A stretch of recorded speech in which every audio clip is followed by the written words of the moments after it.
নমস্কার। 2025 সালের দ্বাদশ শ্রেণীর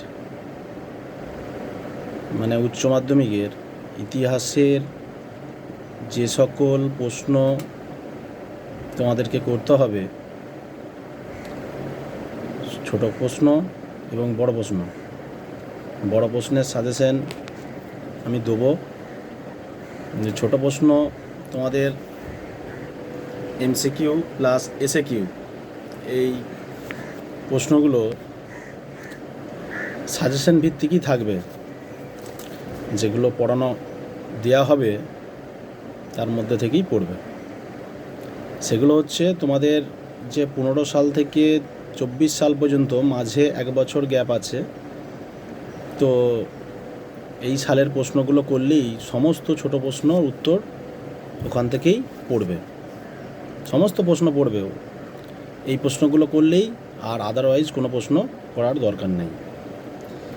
তো আমি আজকে 2015 সালের এমসিকিউ আর এসএকিউ এই প্রশ্নগুলোর প্রশ্ন এবং উত্তর আমি খুব সহজ সরলভাবে এসএকিউগুলো অ্যান্সার করে দেবো, আর এমসিকিউগুলো যে অ্যান্সার হচ্ছে আমি খুব দ্রুত একবার রিপিট করছি। প্রথম প্রশ্ন আছে, প্রথম যে আমরা জানি 24টা কোশ্চেন এমসিকিউ আর এসএকিউ 16টা। 24টা কোশ্চেনের অ্যান্সার 24টাই করতে হয়, ওখানে 16টাই করতে হয়, কিন্তু ওখানে অথবা দিয়া থাকে এবং একটা দুটো কোশ্চেন করে টোটাল 21টা কোশ্চেন থাকে, ওখানে এক্সট্রা কোশ্চেন থাকে। শুরু করছি 2015 সালের এমসিকিউ কোশ্চেনগুলো। আচ্ছা, ওলন্দাজদের হাত থেকে ইন্দোনেশিয়া স্বাধীনতা লাভ করে সম্মিলিত জাতিপুঞ্জের সদস্য পদ লাভ করে। এখানে অপশান দেওয়া আছে কত খ্রিস্টাব্দে, আমি শুধু উত্তরগুলো বলে যাব। 1950 খ্রিস্টাব্দে উত্তর হবে।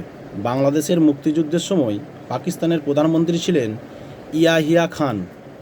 ইয়াল্টা সম্মেলন হয়েছিল 1945 খ্রিস্টাব্দে। সুয়েজ খাল জাতীয়করণ করেন গামাল আবদেল নাসের। এখানে শুধু নাসের দেওয়া আছে, ওর পুরো নামটা হচ্ছে গামাল আবদেল নাসের। ত্রিপুরী কংগ্রেসের সুভাষচন্দ্র বসুর প্রতিদ্বন্দ্বী ছিলেন পট্টবী সীতারামাইয়া। নৌবিদ্রোহ শুরু হয়েছিল তলোয়ার জাহাজে। তত্ত্ববোধিনী পত্রিকা প্রকাশ করেন দেবেন্দ্রনাথ ঠাকুর। সিং চুং হুই এর প্রবর্তক ছিলেন সান ইয়াত সেন। কে বাংলায় দ্বৈত শাসন ব্যবস্থার অবসান ঘটান? এটা চালু করেছিলেন রবার্ট ক্লাইভ, কিন্তু অবসান ঘটান প্রশ্নটা দিয়েছে, তার মানে ওয়ারেন হেস্টিংস হবে। লর্ড কর্নওয়ালিস প্রবর্তিত ভূমি রাজস্ব ব্যবস্থা, লর্ড কর্নওয়ালিস 10 সালা বন্দোবস্ত চালু করেছিলেন আর চিরস্থায়ী বন্দোবস্ত চালু করেছিলেন, তার মানে এখানে দুটো হবে, 10 সালা আর চিরস্থায়ী বন্দোবস্ত। ভারতের ইতিহাসে জাতীয়তাবাদী ব্যাখ্যাকার ছিলেন Rameshchandra Majumdar. Early history of India গ্রন্থের রচয়িতা হলেন ভিনসেন্ট স্মিথ। ঢাকায় সার্কের সম্মেলন অনুষ্ঠিত হয়েছিল 1985 সালে। 1990-এর দশকে অর্থনৈতিক উদারীকরণ নীতি প্রবর্তিত হয় কোন প্রধানমন্ত্রীর সময়? এটা পিভি নরসিমা রাও। আরব লীগে যোগদানকারী দেশ, এখানে সব কটা দেশ হবে, সিরিয়া, মিশর, লেবানন, ট্রান্সজর্ডন, সব কটা দেশই এটা আরব লীগে যোগদান করেছিলেন। উত্তর আটলান্টিক জোট অর্থাৎ ন্যাটো 1949 খ্রিস্টাব্দে গঠিত হয়েছিল। এখানে ডান দিক বাম দিকের মেলানো রয়েছে। ডান দিক বাম দিকের মেলানো হচ্ছে জেনারেল তোজো হবে জাপান, হোচিমিন হবে ভিয়েতনাম, আর চৌ এনলাই চীন, সুকর্ণ ইন্দোনেশিয়া। তার মানে অপশানটা হচ্ছে ডি এর অপশানটা। দ্বিতীয় বিশ্বযুদ্ধের সময় মার্কিন রাষ্ট্রপতি ছিলেন রুজভেল্ট। 1909 খ্রিস্টাব্দে ভারতের ভাইসরয় ছিলেন লর্ড মিন্টো। গান্ধী প্রবর্তিত হরিজনের অর্থ হল অস্পৃশ্য। চীনে ইউরোপের বাণিজ্যিক সম্পর্কের সূত্রপাত হয় ড্যাশ বন্দরের মাধ্যমে, এটা ক্যান্টন বন্দর হবে। বীরসালিঙ্গম দক্ষিণের বিদ্যাসাগর নামে পরিচিত ছিলেন। বিদ্যাসাগর উত্তর হবে। আফ্রিকাতে প্রথম উপনিবেশ স্থাপন করেছিল পর্তুগিজরা। Imperialism the high stage of capitalism গ্রন্থের লেখক হচ্ছেন লেনিন।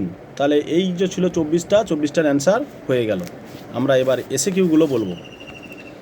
প্রথম লেখা আছে জে এ হবসনের বইটির নাম কি? ওখানে দেখো আমরা 24 নম্বর কোশ্চেনটা দেখেছিলাম imperialism the high stage of capitalism, ওটা লেনিন। আর হবসনের বইটার নাম হচ্ছে imperialism a study. Imperialism a study, STUDY, a study, এটা হচ্ছে হবসনের বই। আর হিলফার্ডিংয়ের বইটির নাম হচ্ছে দাস ফিরোজ ক্যাপিটাল। কোন চার্টার আইনে ভারতে ইস্ট ইন্ডিয়া কোম্পানির একচেটিয়া বাণিজ্যের অবসান ঘটে, এটা হচ্ছে 1813 খ্রিস্টাব্দের সনদ আইনে।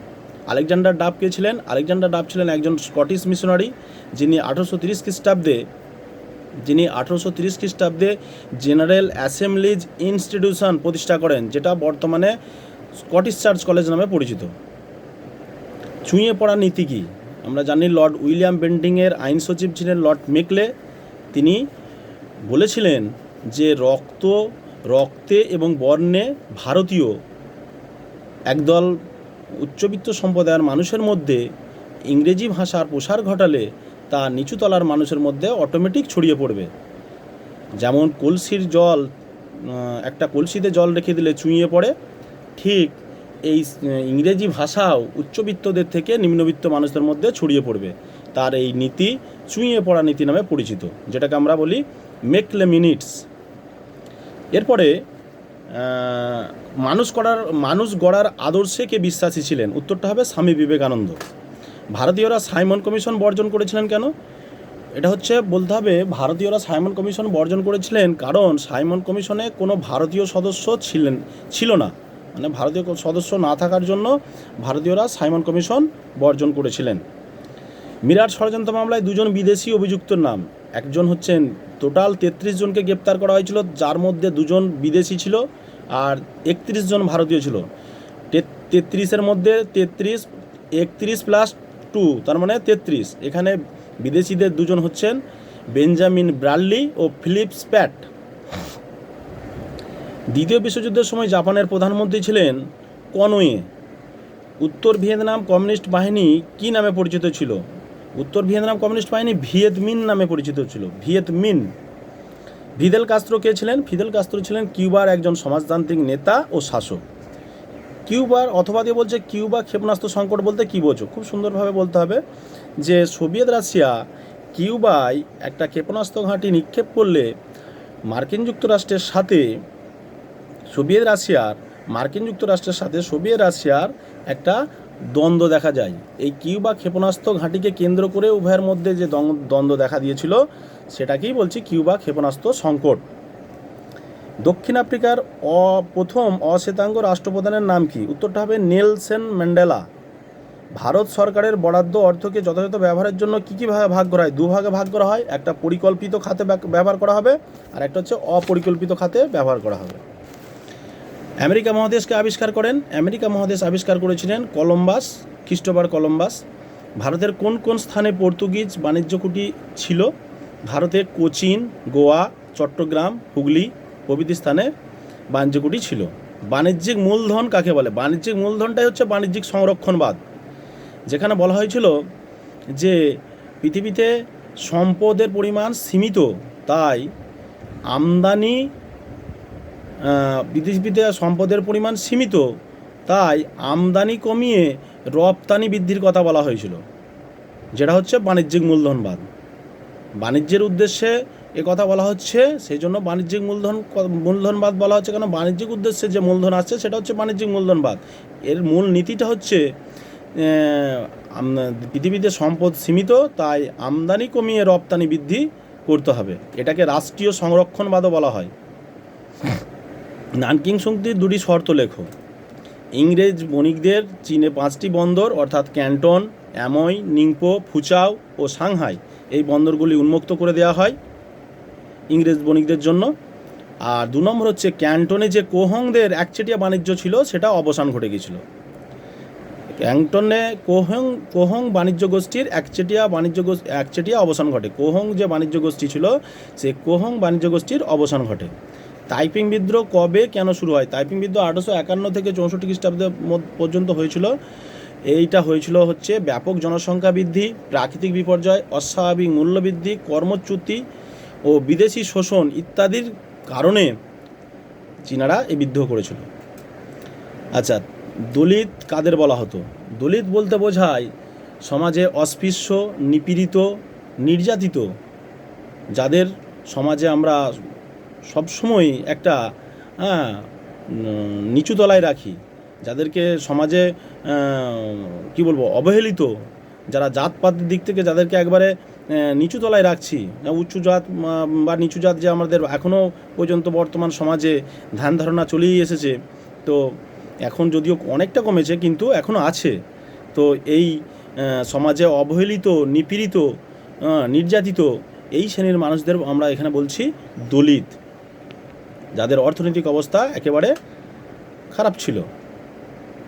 আচ্ছা, এরপরে রাওলাট আইনের পিছনের উদ্দেশ্য কী ছিল এখানে বলতে হবে। ভারতীয়দের যে বৈপ্লবিক আন্দোলন চলছিল, সেই বৈপ্লবিক আন্দোলন দমন করার উদ্দেশ্যই ছিল রাওলাট আইনের প্রধান উদ্দেশ্য। ক্যাবিনেট মিশন কেন ভারতে এসেছিল? ক্যাবিনেট মিশন ভারতে এসেছিল ব্রিটিশ বিরোধী আন্দোলনের চাপে ভারতীয়দের হাতে ক্ষমতা হস্তান্তরের পরিকল্পনা বিষয়টি আলোচনার জন্য।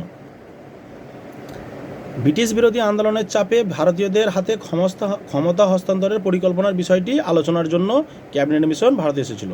ট্রুম্যান নীতি কি? ট্রুম্যান নীতি হচ্ছে 1947 খ্রিস্টাব্দে মার্কিন প্রেসিডেন্ট হ্যারি এস ট্রুম্যান মার্কিন অনুগত দেশগুলিকে যে সামরিক সাহায্যের কথা ঘোষণা করেছিলেন তা ট্রুম্যান নীতি নামে পরিচিত।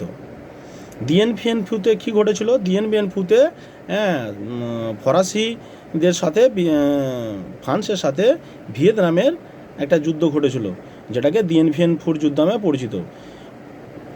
ফ্রান্স ভিয়েতনামে আধিপত্য স্থাপন করলে ভিয়েতনামের সাথে ফ্রান্সের যে দ্বন্দ্ব সেটা ডিএন ভিয়েন ফু নামে যুদ্ধ নামে পরিচিত। এখানে ভিয়েতমিনদের নেতা ছিলেন বা ভিয়েতনামের নেতা ছিলেন জেনারেল গিয়াপ, আর ফ্রান্সের নেতা ছিলেন নোভারে।